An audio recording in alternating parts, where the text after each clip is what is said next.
Okay, call to order the regular meeting of the Board of Education. Today is Wednesday, September 17, 2025. Please rise for the pledge to the flag.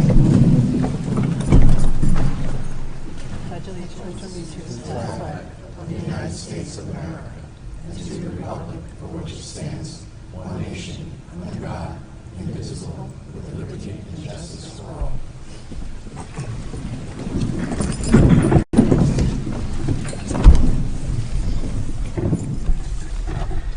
We'll start with a reading of our mission statement. We are committed to academic achievement and success for all students in a safe environment. In partnership with families and our community, our mission is to promote confidence, inspire a passion for learning, and to prepare our students to become responsible global citizens. Is there a motion for the approval of the revised agenda? Motion. Second? Second. All in favor? Aye. Motion carries. Questions or comments from interested citizens? Please come up to the podium.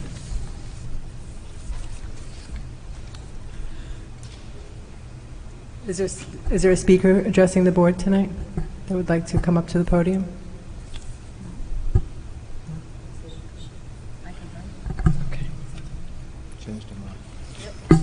Okay. Okay. Is there any update on questions or comments raised from prior? No. So next is the approval of the minutes. Is there a motion? Motion. Second? Second. All in favor? Aye. Motion carries. And Mr. Cahill, presentation, school property tax apportionment and the impact on tax rates.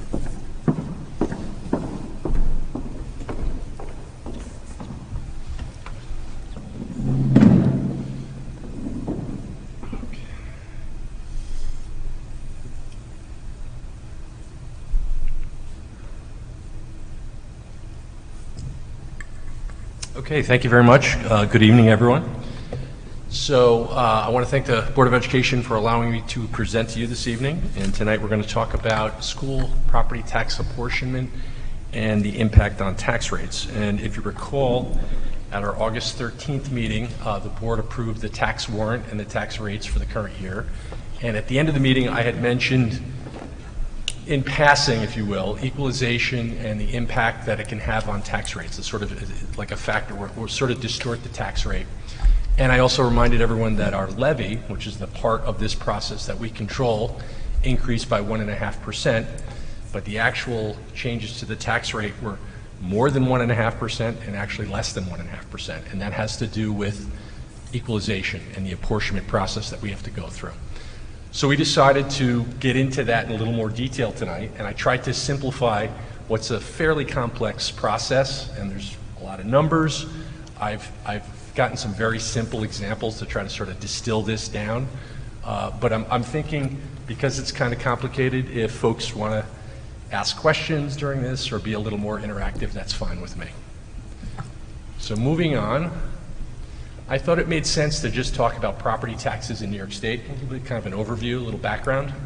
Not everyone knows a lot about the property tax system, but it's a system based on value. It's called ad valorem tax system, and that just is Latin for according to value. So it's a local tax. So New York State, it's administered, it's raised, taxed, and spent locally. It's the largest source of revenue for local governments in New York State, approximately $26 billion annually. And no part of the real property tax goes to the state or federal government, as far as I know. So the property's assessed value is calculated by multiplying the market value of property by a level of assessment. And in New York State, there's fractional assessing. So what that means is there's no requirement for towns and cities to assess at market value 100% of market value. So the assessment, as I said, is calculated by multiplying the market value by the level of assessment in the community. And all that's required is that it be equitable and uniform. So in other words, if you assess all properties in your town by 10%, that's equitable, that's fair, so long as everyone is assessed at 10%. And when there's a problem is when some people are assessed at 12% and some are at 8%, and the average level of assessment is 10. So that's inequitable. So in New York State, it's legal, and in fact, I don't know exactly, but I would say probably half the towns and cities in the state assess at a fraction of market value. And in fact, the 5 towns that comprise our school district all are assessing at a fraction of market value. No one is assessing at 100% of market value. And I have an example there, a $500,000 market value home, let's say, and the level of assessment in the town is 10%. Their assessment would be approximately 50%. So due to the differing levels of assessment between towns and cities within taxing jurisdictions, such as school districts, an equalization process has to occur using New York State equalization rates. So what do I mean by that? Well, the school district is the taxing jurisdiction, and we comprise, as I said, 5 towns. Not entirely, but we call it segments of those 5 towns. And each of those 5 segments and 5 towns is assessing at a different level of assessment. So we go through this process with those towns and those segments to bring them all up to market value, and then we can fairly apportion our tax levy. And that bringing them up to market value is the equalization process. And we use something called the equalization rate, which is developed by New York State every year. And in general, the equalization rate, I have it there, is the total assessed value of a town all over the total market value of the town. So it's actually, it seems complicated, but it's pretty simple. If a town, like in the example I have there, the level of assessment is 10%, that properties are essentially at 10% of the market value, okay? I have a caveat here, which happened this year. Falling equalization rates, everything else being equal, mean the market value is rising faster than the assessed value. And the truth is, in this system, mostly the assessments are not changing. They're at a level that they were the last time the town or city did a full reassessment. So again, sort of a confusing idea, but through the equalization process, as I said, we get the full value. We can then apportion our levy. The levy is like a pie. I've used this analogy, and I actually show this later in this presentation with a chart. And the wedges of the pie, in our case there would be 5 pieces, are the segments, the towns. And the equalization, bringing everything, the taxable assessed values up to full value, helps us, or really drives the dividing that pie up, really. So a lot there, I know. That's sort of the general background, property taxes in New York State. Any questions or anything we want to kind of cover again there? Okay. So let's move on. So what I tried to do here is have a very simple example, hypothetical school district with apportionment. And so it's school district AB, and school district AB is made up of, I'm going to use my pointer here, town A and town B. In the upper half of the slide, we're showing the apportionment without using equalization rates.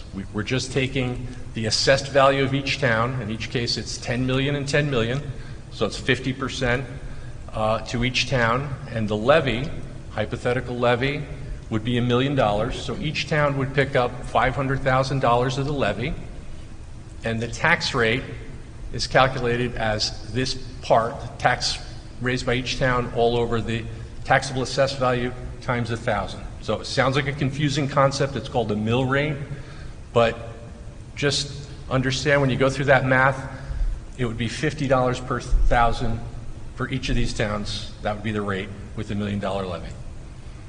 So that's without equalization. That's just looking at the assessed values.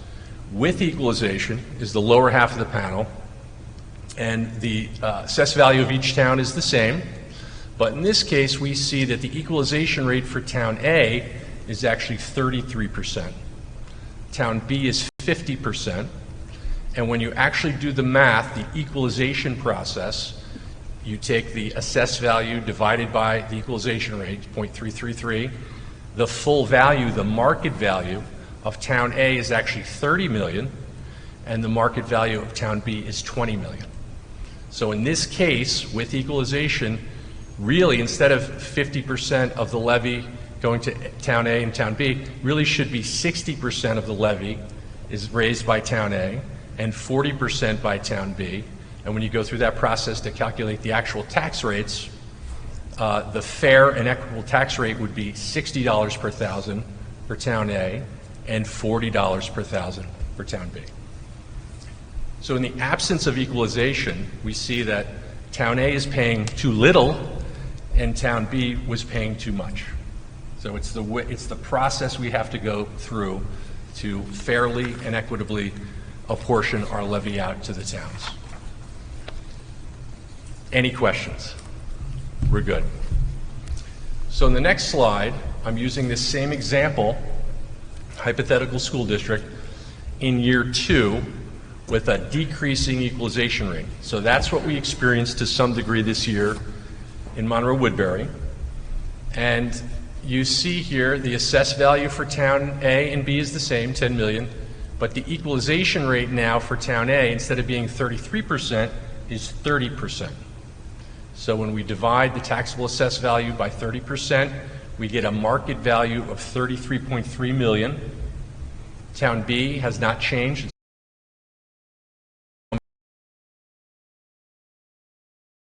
B, instead of 40% of the levy, is actually picking up 37.5.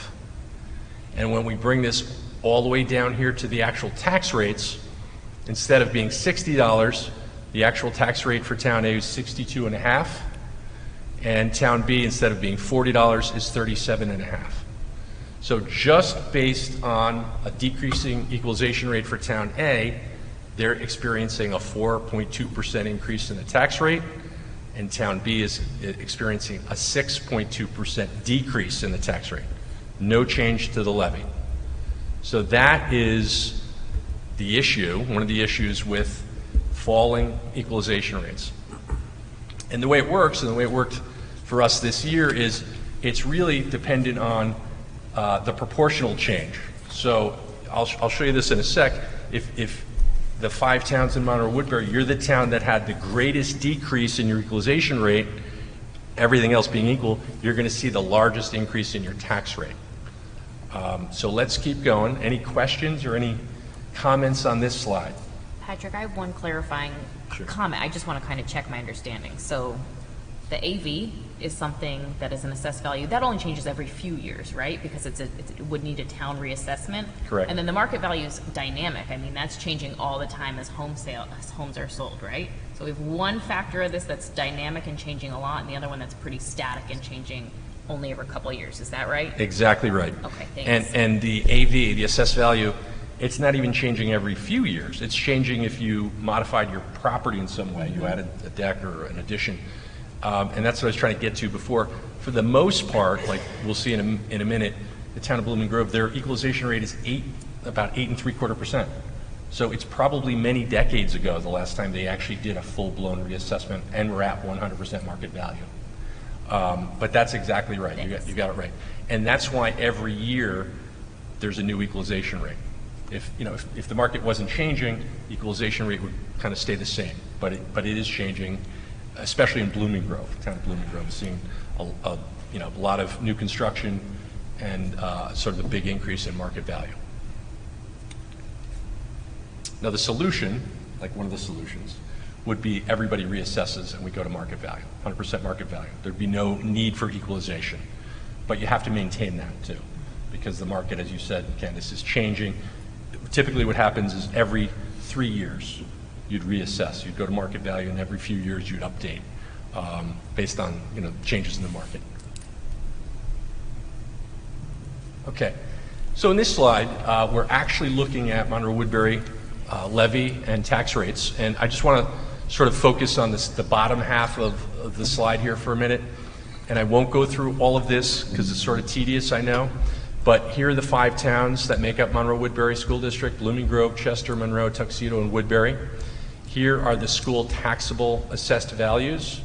Here are the most recent 25-26 equalization rates, so I'll just read them off real quick. So Blooming Grove is 8.7%, Chester 36.5%, Monroe 10.8%, Tuxedo 11.3%, and Woodbury about 27.5% equalization rates. And that's roughly that level of assessment. It should be the same. We divide the taxable assessed value by the equalization rate to get the full value. So I talked about that. That's that equalization process, bringing each segment up to full value so we can then allocate our levy. So the full value of the entire district, based on the taxable assessed values and the state equalization rate, is $8.1 billion. So based on the full value of each segment here, over the total, we get the percentage tax to be raised by each segment. And when I initially did this presentation, I had this only going out 2 decimal places, and I noticed based on rounding that it wasn't coming out exactly to be the levy, so I added it. We go out to 6 decimal places with that percentage tax to be raised, to be more precise. The levy, as I mentioned, is here, is 133.3 million, went up 1.5%. Keep in mind that was below the tax cap, which is approximately, I think it was like about 3.2. Rate of inflation, our increase in the levy was approximately half the rate of inflation. 1.5%, that's the part of this whole equation that we have direct control over. So based on the portion here of the levy to each town, we calculate a tax rate. And in this case, because it's a rate per thousand, we call it a mill rate.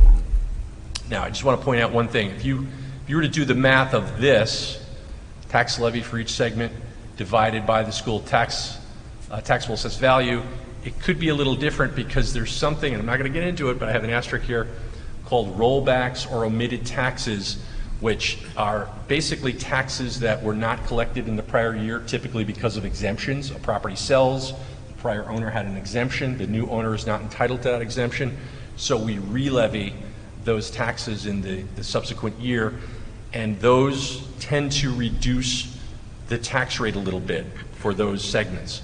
And in this case, Tuxedo had a very large re-levy or rollback. I'm using the term rollback. There's multiple terms, and that sort of distorted their tax rate, brought it down, made it a little lower than it would have otherwise been. But the takeaway, I kind of went through how that process works. The takeaway over here I want you to see is this final column is equalization rate percentage change. So we see that Blooming Grove, their equalization rate went down almost 9%, 8.8%. Chester's equalization rate went down 7.5%, we'll call it, even a little more, 7.6. Monroe, 6.4. Tuxedo, 3.74. And Woodbury went down 2.9%. So I made a note here, although all the equalization rates fell, right, we can see that percentage change, the towns with the largest equalization rate decreases saw proportionally larger increases in tax rates. So the takeaway is that the equalization rate changes seem to have a bigger impact even than the increase in the tax levy. So we saw the change to the equalization rate here, and here is the change to the tax rates based on that. So Blooming Grove saw a tax rate increase of approximately 4.8%, Chester's 3.3%, Monroe a little over 2% increase. Tuxedo, partly because of that large rollback that I mentioned, saw a decrease in their tax rate of approximately 2.5%, and Woodbury is seeing a decrease in their tax rate of approximately 1.65%. The levy went up 1.5%, that's what we control, and then based on equalization, and also another factor I didn't really get into here, but it's actually changes in the tax base. How did the taxable assessed value change? I mentioned Blooming Grove is having a lot of new construction and things, so that's another variable. But basically, based on equalization changes, a 1.5% increase translates into this. Nearly a 5% increase and a 2.5% or almost 2% in the case of Tuxedo, 2.5% decrease in your tax rates. So I know that's a lot to cover, but I was trying to sort of drive home the analysis and the theory that there's a little more at stake and there's a process to some degree outside of our control going on here with the calculation of the rates. So any questions on that? This is actually what happened, for the 25-26 year in the lower half of that schedule. Up above is last year, 24-25. Okay, one more slide. So this is just 2 pie charts, and really the only thing I wanted to point out here, so this is a comparison of last year to the current year, percentage of full value, right? So that's what we base our apportionment on, is the percentage of full value. And to get the full value, we go through that equalization process, which is basically taking the assessed values and dividing them by the state equalization rate. So takeaway here, the thing I wanted to point out is look at Blooming Grove last year. So they made up 5.9% of the pie, right? The pie is the levy. This year, their percentage of that pie went up to 6.2%. So that's because of that decreasing equalization rate. And then Woodbury, at the other end of the spectrum, last year they made up 33.5% of the pie, right? And they decreased to 32.7%. So that is sort of, and I know you can't really see in the pie chart, but that are the two extremes for this year for us. And that's all we had on that one. And that's all I have. Complex, I know. You made it very easy to understand. Any questions or comments? No. Concerns? No? Thank you, Mr. Cahill. Okay, thank you so much, making everyone. it so easy to understand. Thank you. Good. Thank you, Suzanne.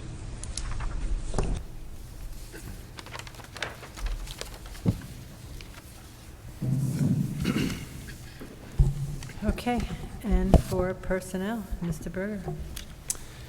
Good evening. I am respectfully asking for approval of personnel items 8.1 through 8.14.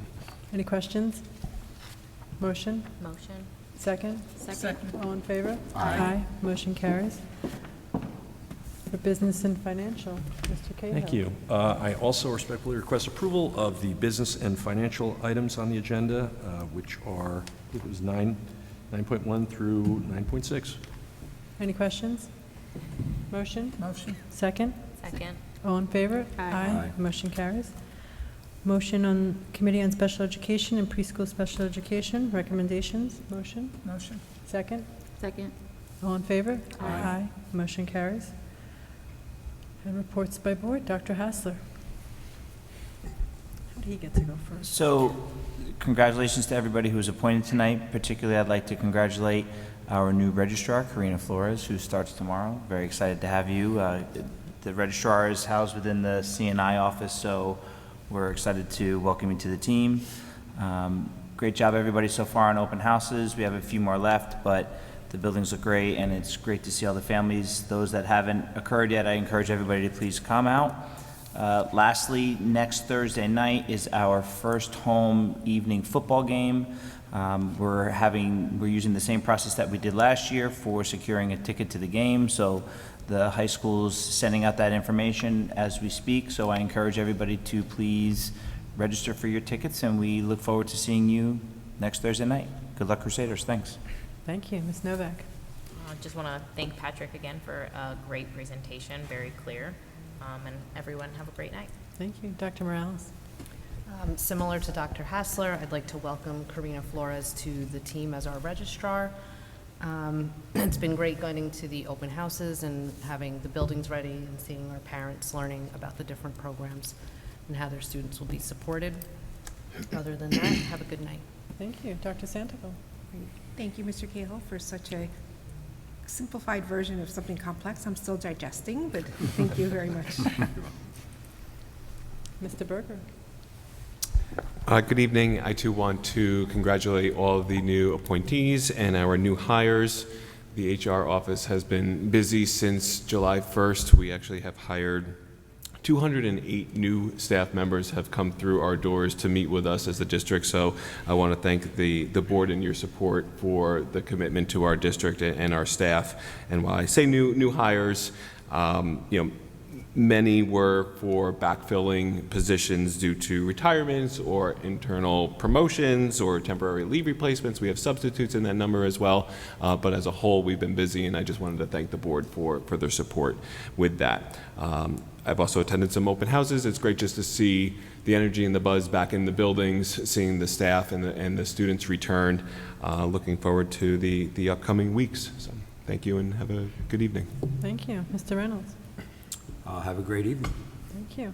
Dr. Diaz. I had the pleasure to attend the open house at Sapphire and Central Valley, and it's exciting to see the families coming back. And have a good night, everyone. Ms. Donahue. I've also had the pleasure of going to some of the open houses. I attended Central Valley Elementary with Dr. Diaz, and middle school with Mr. Cahill, and Smith Clove with Dr. Morales. And tomorrow night I'm going to Smith Clove again, and it's really wonderful to see all the parents and the kids coming back. And I hope we're off to a great start because it feels like we are. Have a great evening, everyone, and Thank you. Zoe? Good morning, good evening. I hope everyone's week has been good.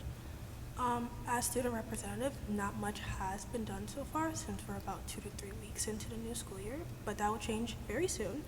I would firstly like to thank Ms. Sudin for helping me out these past few weeks and answering all of my emails. This Monday, I had a small meeting with Mrs. Spidley, and she helped me hash out a few things so I could really dive right deep. I plan to go to each of the 7 buildings at least once in the first semester and then again in the second semester. I also today attended a webinar for student representatives all throughout New York State, and I learned a lot. It also planted some ideas in my mind on how I could connect to students a little bit better. That's all from me, and have a wonderful rest of your day.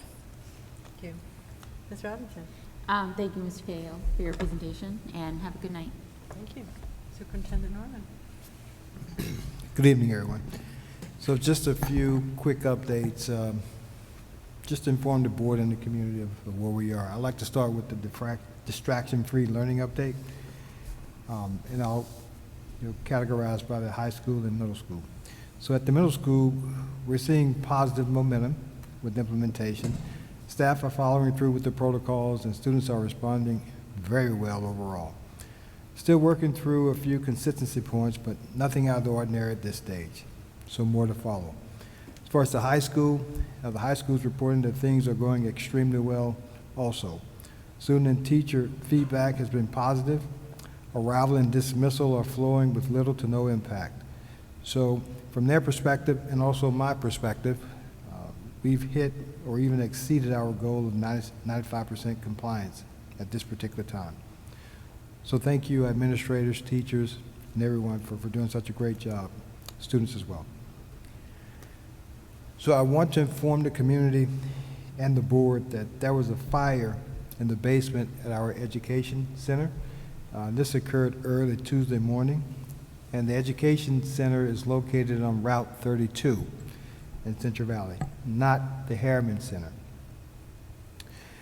As a reminder to our community, a portion of the basement consisting of 2 offices has damage as a result of the fire. A crew has been working to assess the damage, and we're airing out the building, and we're going to enclose the structure. Please note that the tax office has moved to the Harriman Center, which is located at 14 Church Street, Harriman, and we'll be accepting tax payments daily from 8:30 to 4 p.m. Also want to remind our community of our field use protocols. There are protocols in place that pertain particularly to our facilities and field use. And these include our gymnasiums, classrooms, athletic fields. We're asking that people please follow these protocols, which are located on our district website. We see our school buildings and grounds as a valuable community resource, and we're committed to making them available for community use when such activities don't interfere with our educational obligations and programs. So I encourage all the members, community members, to please visit our district website for more information. Our Go Gold reminder. All students, staff, and family are encouraged to wear gold on Friday, September 26th, as the district commits to helping raise awareness for pediatric cancer. Lastly, schools closed reminder. Schools will be closed on Tuesday, September 23rd, and Wednesday, September 24th, in observance of Rosh Hashanah. We wish a very happy New Year to all in our community who celebrate. Thank you. Have a good evening. Thank you, Dr. Norman. And I just also want to say again, Patrick, thank you for that very easy explanation for what you talked about. And the Yonder Pouches success has been a little surprising for me, but I'm happy to say that it's transitioned pretty well, and feedback has been overwhelmingly positive.